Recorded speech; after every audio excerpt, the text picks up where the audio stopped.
Hello and welcome back to No Bullshit. Today we turn to talking about professional women's soccer. Yeah, that's a thing. And the Girls League recently held their version of the FIFA World Cup over the past weekend, which resulted in the United States winning for the second time in a row, their fourth win overall. This is certainly no small feat either, but it is hard to side with and sympathize with the women's soccer champs after seeing how they acted since their victory. First, before they even won, one of the US players said she would not be going to the White House, as is tradition for big league-winning champions to do. She, of course, doesn't want to go because of Orange Man bad. She hates Trump and has Trump derangement syndrome, and it's really no surprise if you think about it. Just look at this girl's picture. She's a pink-haired feminist. And women's soccer has been dominated by lesbian SJWs like this forever. And as it turned out, this was only the beginning of this year's cringe fest for the US women's soccer team. After calling out Trump and getting political for no reason, then the girls immediately got anti-American in their victory celebration following their win. While they were doing these cringy photo ops for the television, our least favorite player here, the pink-haired chick, she was caught walking all over the United States flag. Very disrespectful. But I guess we shouldn't be surprised these kinds of liberals hate and resent America at this point. Now, while most of us have forgotten the Women's World Cup even happened on Sunday, the US team is still trotting around regardless, seemingly gloating after their win, which was pretty easily had actually. The other team didn't even score. Regardless, the US women's soccer team gloated after beating extremely weak opponents anyway. Then they even trampled on the US flag during their victory celebration, as we just went over. And now, funny enough, they're actually whining about not being paid enough. That's right. In another stunning showing of their lack of self-awareness, the US women's team is now saying they should get paid more money. Because reasons. Well, these classless, vile ladies actually do have some reasons for making their pay raise demands public. It's because the men's soccer team gets paid more, so why shouldn't they? And admittedly, this is not such a bad argument at face value. When you put those two leagues head to head like that, it almost makes sense too. Then you pile on the social justice warrior pro-women shit, implying it's actually sexist to pay women less, and well, now we've got the makings of one of the stronger left-wing arguments out there today. But I can also still bat this whole thing down with one sentence, it being the men's league players get paid more because they bring in much more revenue. Now we can and will expand upon this as we go over things today, but first, let's just take note at how fast and easily this whole equal pay for US soccer teams idea falls apart. An argument that seems to make so much sense at face value all comes crumbling down like a house of cards, with even the slightest hint of scrutiny or skepticism. And this argument is also an offshoot of the greater equal pay, gender pay gap discussion, which again proved to just be the SJWs demanding more money where it's not deserved. In fact, if we gave these left-wingers what they wanted here, it would actually be extremely unfair in their favor. Paying people more when their company doesn't earn more and it's not justified is absolutely absurd, and it's illogical and unreasonable, but in the end, that's pretty much what these wackadoos want. Even though they claim they want equal pay and they want pay to be fair, really, they just want more money for them, and they want things to be unfair in their favor. Absolutely terrible, stupid, and pretty unnecessary too. Let's keep in mind here, these women's soccer players aren't poor. In fact, most of them are pretty rich, and most of the high-level, in-demand players in women's soccer get paid very well already, and actually, the top players for US women's soccer make very similar amounts of money to the men's team. Only in the lower, middle to bottom level players, that's where this so-called gender pay gap in soccer actually might occur. But that's all justified again too, as I said before, because their league and their sport doesn't bring in as much cash. So yeah, with all that said, we're talking about already rich lesbian SJWs on the US women's soccer team, and they're asking for even more money right after they just won their second World Cup in a row and their fourth overall. Not a bad time to ask for a raise actually, but doing this in private would have been preferred, and a classier move and the right thing to do. But instead, the US women's soccer team is going public with their demands for even more money, despite them already being rich and famous. This is pretty reprehensible if you ask me. But as we've seen in the public and the media, these girls are being encouraged and cheered on even by most liberals, and by the news and pop culture and the mainstream media too. An article from NPR has more details on this. It's called Equal Pay for Equal Play. The US women's soccer team tackles its next quest. Check this bullshit out. The celebration of the Women's World Cup Soccer Championship shifts this week from France to New York City. On Wednesday, the U.S. women's national team will be honored with a ticker tape parade and keys to the city, following its 2-0 win over the Netherlands in Sunday's final in France. But amid the celebration, the women now turn their focus back to a more serious matter. A gender discrimination lawsuit filed before the tournament demands pay equal to that of their male counterparts, and legions of U.S. women's national team supporters say a fourth Women's World Cup title title makes the case even stronger. Well, I'm not sure the US women's team winning 4 titles makes their case any stronger here. They're already a top team and they're receiving top pay within their own league. Just because they keep winning from here doesn't mean that they will magically create more money to get paid with. Perhaps if their winning and excellence brings in more attention and fans to their league, to women's soccer, then maybe they'll have more money coming in to pay their players more. But until then, until more people care about girls playing minor league equivalent level soccer, then no, I don't think this is true at all. The implication here is that the league or the world, we're all being sexist and denying these women in soccer their money or something. But we're not. The women's soccer team is getting the money they're worthy of in their respective league. Just because men in a whole other league playing at a whole other level with billions of more people watching, well, just because they get more money doesn't mean the girls' league should or can too. The only connection here is both leagues happen to play soccer, but it's on completely different levels of intensity. Let's not forget, just 2 years ago, the US women's soccer team lost a scrimmage match to a team of 15 and under boys. That's right, they got whooped by male children, yet somehow they think they should get paid the same as grown male adults. So are we really going to keep pretending the women's soccer players are on the same level as the male ones? Because if that's true, they should just go play in the males' league. No one's stopping them. Problem solved here too. I mean, there they can make the more money they want to make, but the truth is, these girls can't hang there, so they don't play there. And then when their lame junior league doesn't get the attention and draw in the money like they want it to, well, they cry and moan and get political in SJW, while also pretending they're just as good as the guys. Please, these lesbian ball kickers are delusional at best, and they're greedy, lying, classless assholes at worst. As US players hugged and celebrated their hard-earned victory over a tough Dutch team, yeah right, chants of equal pay bubbled up from the stands. There was booing too, for members of FIFA, soccer's international governing body, which reportedly will pay the US women a $4 million bonus, compared with the $38 million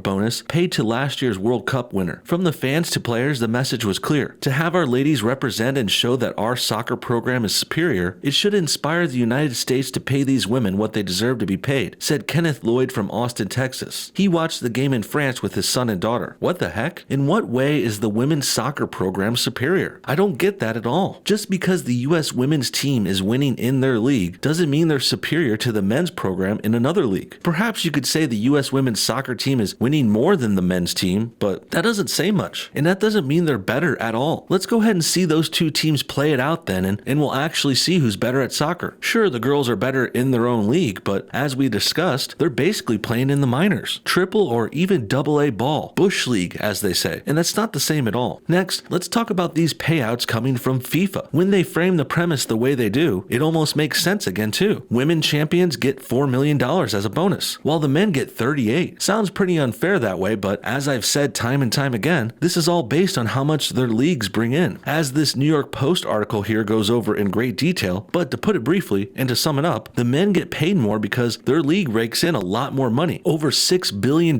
for their World Cup to be exact. Meanwhile, the women's league in their World Cup brings in about $5 billion less than that, a stunningly lackluster $130 million by comparison. And to further disprove this, if you do the math here, that means female players get about 13% of their league's revenue as a victory bonus. But on the other side, men only get 9% of what their World Cup generates. So really, if you put it all together realistically and fairly like this, the women's soccer players are actually overpaid, if anything at all. Megan Rapinoe, the outspoken US winger, won the Golden Ball Award given to the tournament's MVP, but after the match, she assumed her other role as outspoken plaintiff in the class action suit filed in March against US Soccer, the sport's governing body in the United States. The suit was brought by US players, but Rapinoe says everyone in the Women's World Cup helped push the fight forward. All players, I'm saying every player at this World Cup, put on the most incredible show that you could ever ask for, Rapinoe said. We can't do anything more to impress, to be better ambassadors, to take on more, to play better, to do anything. It's time to move that conversation forward to the next step. Well, I think you're pretty clearly going about this in all the wrong ways, lady. If you want more money, you don't compare yourselves to another league which you're not good enough to play in and then say, hey, we should get the same money as them, or take some of their money or something. And also, if you want more money for women's soccer, you can't just sue your way into getting more revenue for your league. It's like these girls think they can just cast a spell and make some more money start growing off trees or something. I don't get it. The real solution here is pretty obvious too. They need more fans and more people to be interested in watching girls soccer. Pretty simple actually, but I think we all know why they're not trying to promote and get more people to watch and care. It's because women's soccer is boring and people would rather watch the dudes who play better and have have more exciting, actually challenging matches that aren't blowouts and boring to watch. And since these woke SJWs running around with pink hair in women's soccer while also stomping on their country's flag, well, since they can't make more money in realistic, fair, and honorable ways, they've turned to this tactic, being shady, classless, and money-grubbing assholes, who now appear to be only in it for the money as well. Great role models you're being for the young girls out there, ladies. Not really, though. Really, I think perhaps these US women's soccer champions need to try playing some more teenage boys again. That way they could inevitably lose again, thus seeing why dudes in soccer get paid more than them. It's because the men play better, you morons, and because more people want to watch the people that play better too. There's no sexist, racist, offensive, secret conspiracy going on here. You're just not as good at soccer, so you get paid less. Plain and simple. So now it's time to grow up and get over it. You're already rich and famous anyway. Stop trying to push your luck. What do you guys think? Should women's soccer players get paid more even though their league brings in less money? Where would that money even come from? Because what they're suggesting would inevitably bankrupt their whole entire women's soccer league. But I don't think they understand business, economies, or money making very much, so I guess they don't get that. Comment your thoughts on everything below, and thanks for watching No Bullshit. Hit that like button if you enjoyed this video, and we'll see you all next time.